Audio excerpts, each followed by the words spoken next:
Welcome back to the Last Remnant video walkthrough 100% completion low BR run. We are going to be not doing a main quest and not doing a side quest. We're going to be making money with Mr. Diggs, but we want to pick up some items to increase our healing. The Cure Leaf here will increase our healing, and the Relaxing Herb will help with healing and resurrection later on. But we are able to hold 100 of any one item, so it's nice just to keep that at 100 whenever you're in town. It doesn't cost a lot of money to buy those items, but without them you can't heal with item arts. We're going to go to Baltarosa, which we just unlocked in the last video. We need to talk to the pub bartender, and he's going to allow us to unlock a new area where we'll be mining mining metals for money, using Mr. Diggs and leveling Mr. Diggs up. Welcome to the Cafe Moondust. Hey there, did you know there's a city even past the Great Desert? At the southern tip of the world, sitting at the base of Mount Altoona, is a town of hardy if pig-headed miners. What? You want to know what's in the western desert? The old adventurers used to say that west of the west was a forgotten town, but no one knows if it's true or not. No one has ever come back from there alive. I wouldn't waste my time worrying about that place. I would never allow my daughter to go there either. Okay, so even though he didn't expressly say it, he did unlock the Great Sand Sea for us. The Great Sand Sea is exactly like the name implies. It's an ocean of featureless desert, and we need to walk through it in order to open up an area on the other side. We're going to need to leave through the west exit. But instead of just showing the walk through this featureless area, I'm going to take this opportunity to explain what a low BR run is and why you should do it. I'm going to explain this with the cunning use of graphs, line graphs. In a normal RPG, the progression looks something like this. It's almost a straight line, except at the very beginning there's they give you a bunch of free levels in like a tutorial zone. Maybe the first 6 or 10 levels are pretty much a gift, and then it's usually straight level grind all the way to the end. In RPGs where you have party members, they're usually almost always given to you right at the beginning, or the majority of them are given to you at the beginning, and maybe a straggler a little after the beginning. But they never give them to you toward the end of the game. In the Last Remnant, your progression looks more like this. A straight progression from beginning to end, as long as you continue to fight challenging monsters. But here's the crux of the problem. They divvy out the when you get group members over the course of the entire game. In fact, you don't even unlock the ability to have 18 guys until almost toward the end of the game.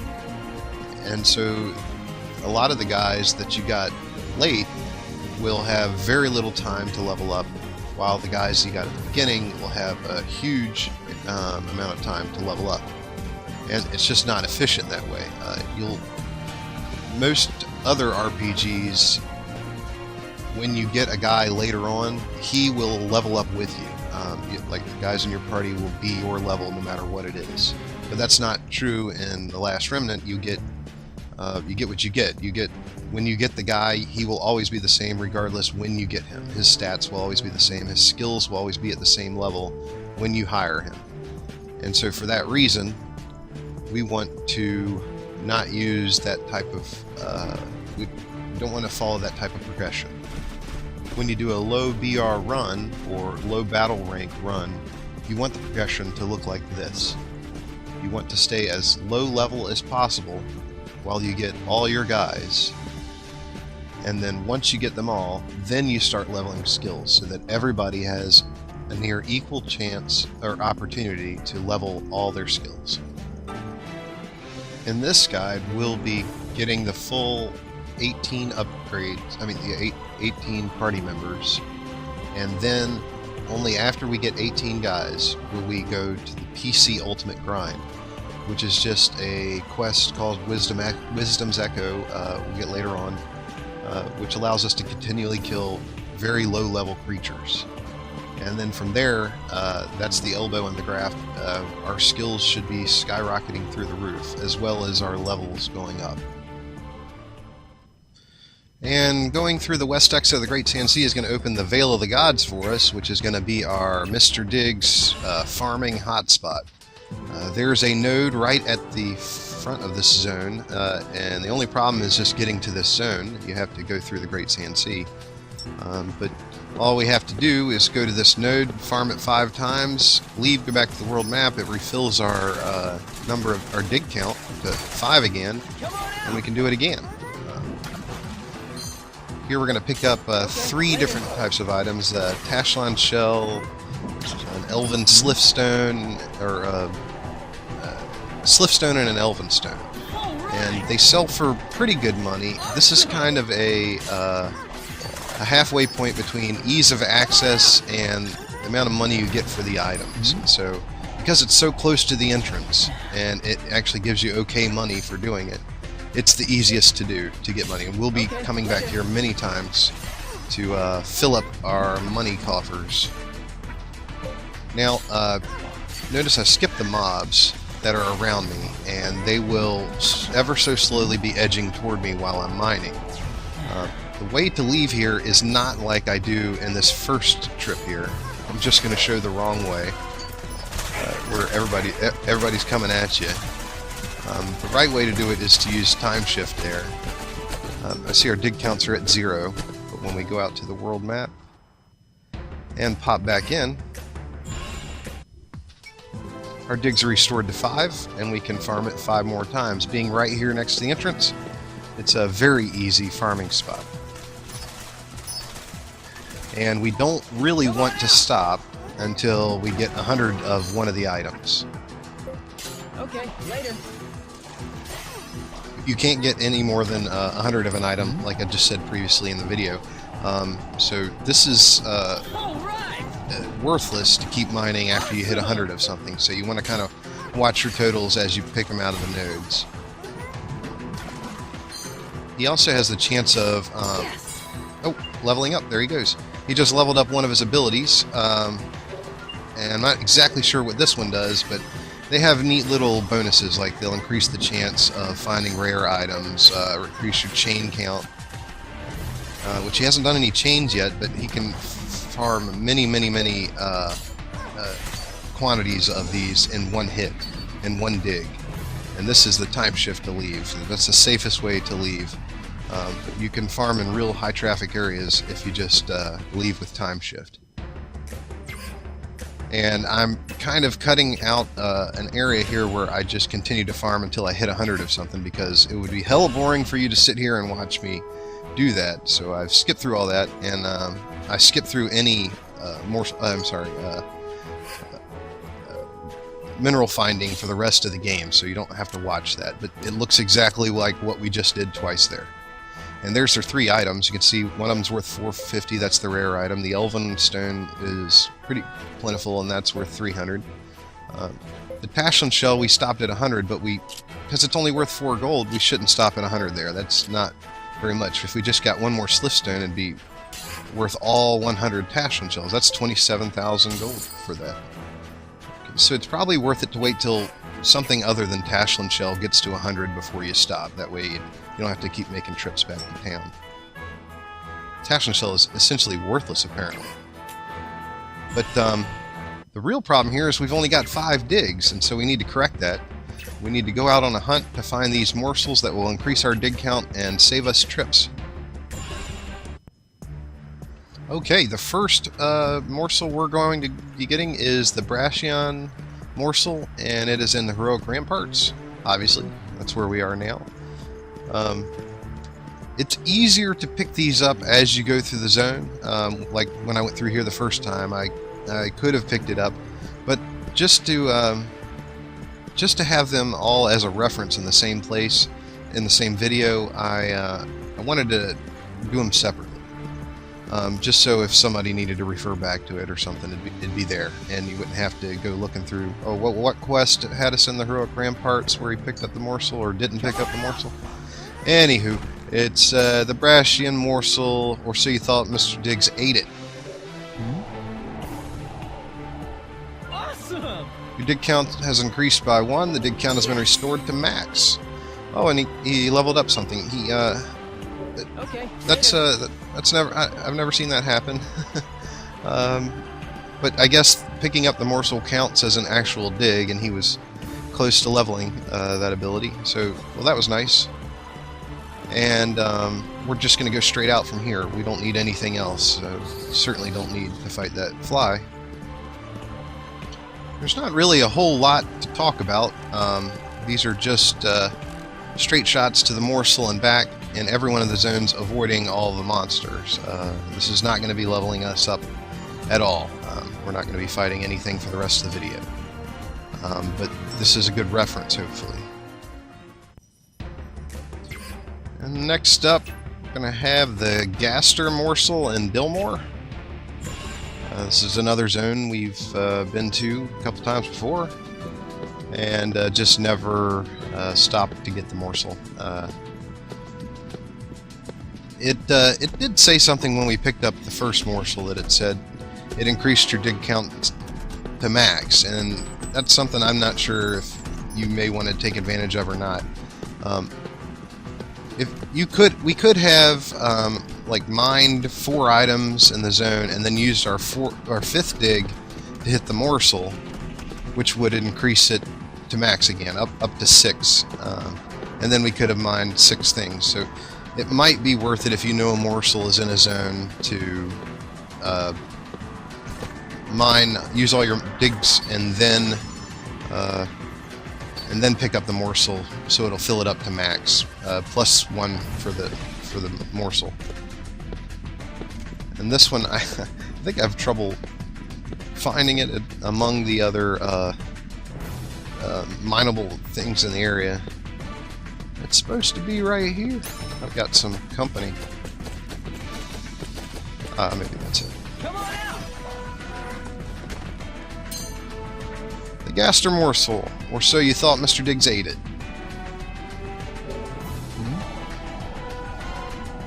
Awesome. Increases dig count by 1, and yeah, restored them to max. The dig count's restored. So we're at 7 now, and we'd be at 7 even if we used all our digs on some minerals in this zone. That's all I was saying. I don't know if that'd be very helpful at all. Okay, we got a straight shot to the world map. Right.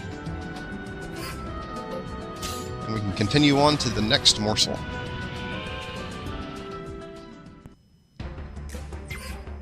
We're heading to Blackdale to pick up the Ischion. And, oh, good times avoiding mobs in this zone. We did come through here a few videos back. And I did mention that we saw the morsel on the ground, but this is what we were saving it for, is just to do them all at once. I say all at once, but here's how the morsels are going to be separated in these videos. I'm doing 5 in this video. There are 16 total. And I'm doing 5 in another video, which is just called Part 2 of this. Making Money in Morsels Part 2, which will have another 5. So that's 10. The last 6 are spread out in 6 other videos. Like, they're in places so deep that they're in caverns so deep that I didn't want to split them out. It'd be just a heck of a walk to get all the way out there just to show you to pick up the morsels. So I picked those up on the way. But I always mention as I'm picking it up that that's what I'm doing. And make note of whatever the dig count is, so you can keep... Okay, Ishion's morsel. Awesome. Dig count increased by 1 and increased them to max. So we're at 8 digs now. We'll have 10 at the end of this video. We'll get 3 more in 3 different videos, and then in part 2 of this video, we'll get another 5, and then another 3 spread out in 3 other videos. I hope that, yeah, I made that so confusing. Alright, we're going to go to the Elysian Catacombs, which is right there on the local map. Yeah, it's kind of confusing the first time because they don't actually show the catacombs on the world map, and I always forget that it's in Elysian, because it was part of the quest that it opened up there. We're coming in here to get the Osmos Morsel and avoiding all the mobs we can. Actually, avoiding all mobs, period. There's a point in time where we are almost forced to fight a landworm. We're able to get around it, so that was good. Probably just had to re-recording the video until I got it through without getting attacked. What sucks about this one is that there's no world map teleporter like from within the instance once you get the morsel. We gotta backtrack. So just a little time consuming. It made the video a lot longer than I wanted it to be. Oh, those rabbits are vicious. I guess the developers did not like rabbits.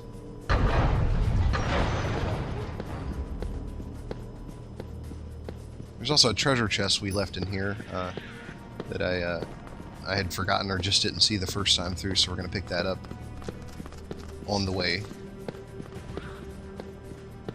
We're also going to use a different technique for pulling to try and get a mob's attention so we can get our morsel. Instead of hitting time shift and running toward the mob, because we don't want to engage it, you can just hit your aggro slam at a distance, and he'll aggro on you. Just as if you time shifted into him, he'll be on you. But these guys, they don't have any turn radius. They slam right into the wall, and it takes them a while to turn around. Obtain the Osmos Morsel. Mr. Diggs ate it. Awesome! Increased by 1. Okay, our dig count's now 9. And we can time shift out of there. Unfortunately, those mobs, they don't have to follow the same rules of physics as we do. They don't walk slow in fog. They go just as fast as they please through fog. So it's really nice to not have to deal with fog for the rest of the game. Killer rabbits. There's a treasure chest we missed. And there's no mob here, so I guess possibly there's a rare in the zone? There's usually a terrapest or froggy there, and if there's not, then there's a rare somewhere in the zone.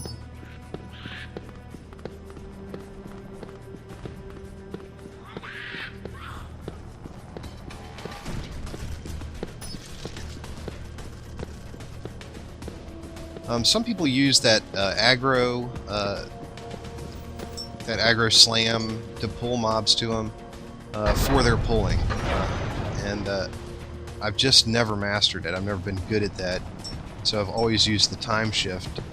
I'm not sure which one is better, but because I learned time shift, that's the way I do it. I've seen some videos where some very talented people are able to do it with just the slams, and are able to chain together 20 mobs with just the slams. That wraps up this one. Sorry for the long backtrack, but we'll be continuing on to the next morsel.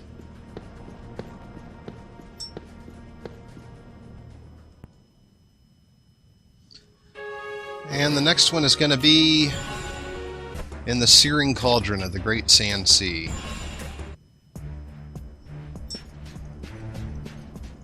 This is the Riss Morsel, and as I mentioned previously in the video when we walked through here, I don't have any pie charts or line graphs or anything to fill the time, other than to explain the only unique feature about this zone, other than it's the largest one in the game. There are tower markers, like things sticking out of the ground here. You can kind of see one there in the distance. That is the A marker. A is an apple. And as you continue south in the direction we're heading, we'll get to B, C, D, and E. There are 5 in that direction.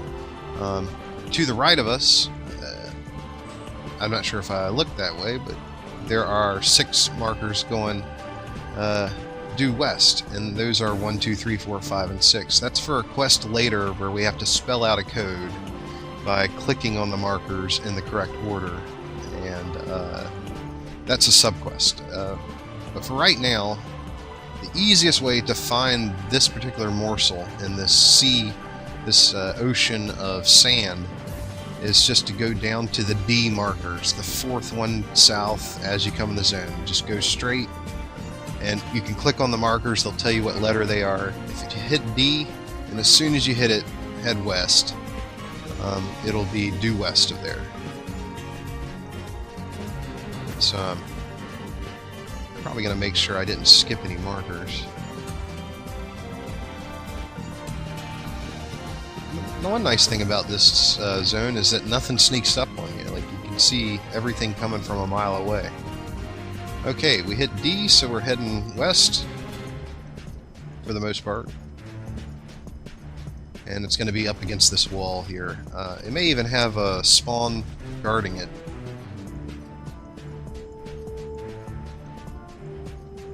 Yeah, too far down, Bo. Too far down. There it is.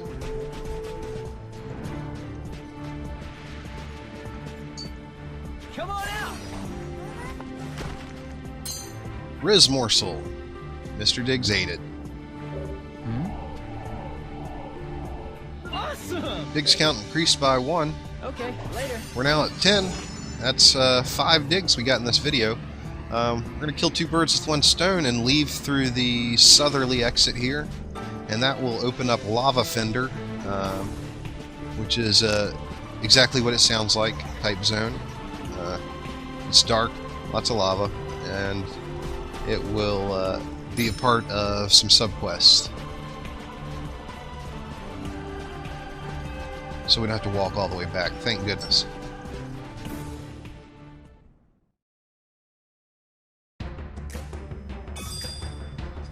And Lava Fender opens up for us. We're going to head on over to Baltarosa. What I'm skipping here is me going to the Vale of the Gods and mining until I get 100 of one of the stones, either the Sylph or the Elven. And so I'm just going to show the selling of it. There's 100 Elven stone, so that's where we stopped. Okay, sell all 3 of those so we can clear our inventory so we can go back and do it again. 38,500 gold. Nice. That doubles our money. We're up to 67,000. And we're going to look at Mr. Diggs' status. This is after 2 runs. Looks like he's more than halfway done. Although he does level up faster at the beginning. So it'll take us more than 2 more runs to finish that off. And that's what we're waiting for. We're going to immediately cut the video and have us come right back in. Yeah. To sell our next load of minerals. We're waiting for Mr. Diggs to completely level up, and then we're going to stop. So sell all of those. You can choose to sell a certain number of them. I just choose the sell all option. That's 42,000. And we break 100,000, and we're going to need all this money. It's not going to last long. Mr. Diggs got a little bit of improvement there. Whiz Driller, his instinct, that 3rd stat, is going to take the longest to level up. Those level up faster depending on what you're mining. Because we're just mining stuff from the water, it levels up at different speeds. If you mined out of pure stone, it would level other items, other attributes faster for Mr. Diggs. But that's another 100.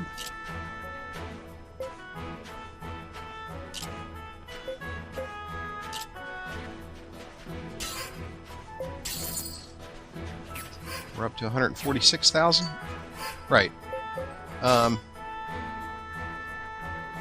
We need a lot of money, and we're not killing mobs to get that money like a normal playthrough we would, but because we're avoiding mobs, we need to get the money from this source, and we need to recruit all of our guys with it. Some guys are over 100,000 gold in order to recruit them, so we have to have this cash. So we're going to sell another 100 stack. We also need to buy, or we don't need to, but we are choosing to buy some nice hit point increasing bracelets, and our guys will ask for them if we have them in inventory. They'll say, hey, can I wear that bracelet? And we'll give it to them, and their hit points will increase. Okay, looks like he's almost done with the first two attributes. Just the third one's a little slowpoke.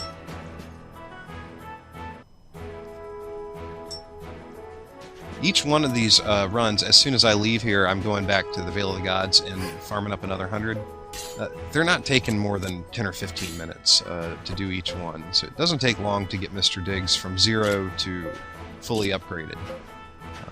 And as he's upgrading, the improvements that he gets are noticeable. Like you immediately start seeing that you get massive chains and a lot more rares and a lot more chance to mine without error.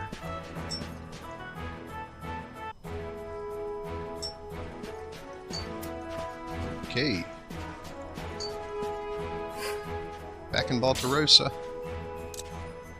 Hey, this time we're going to sell the Elven Stone and the Sylph Stone and the Tashlon Shell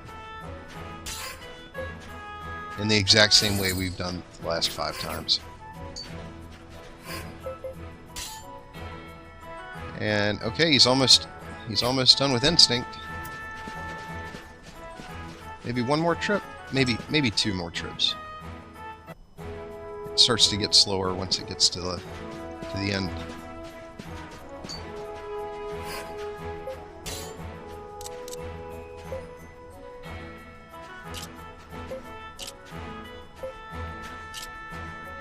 Oh, nice one. This is 39 grand for this one.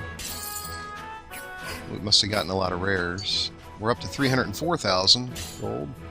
And he's, yep, very close. Looks like one more will completely level up our Mr. Diggs.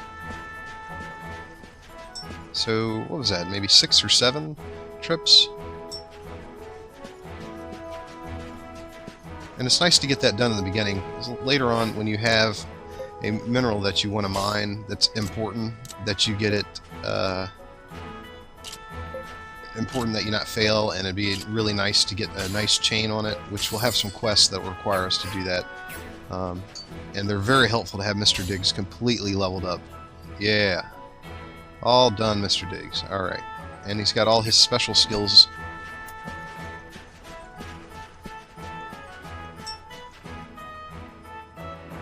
And that'll do it. See you in the next video.